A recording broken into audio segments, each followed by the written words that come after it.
Hey guys, and welcome back to this channel. In this video I will be showing you guys how you can create a channel where only you can send messages. For instance, you want to create rules. This is how you can do that on Discord.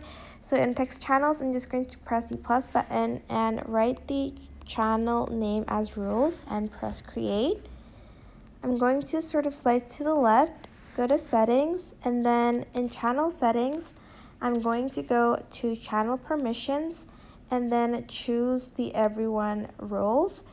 And here they can only view channel, they can't send messages. So in text channel permissions, make sure you press the cross on all of the things that's in the text channels so that they can't write anything on that specific channel. Just press the X one over here, but I'm just going to go back and it'll automatically save.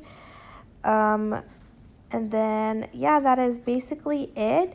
I hope this tutorial was helpful for you guys. Don't forget to like, comment, share, and also subscribe to this channel if you haven't done that.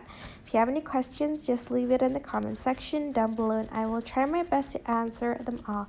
Thank you so much for watching. Bye!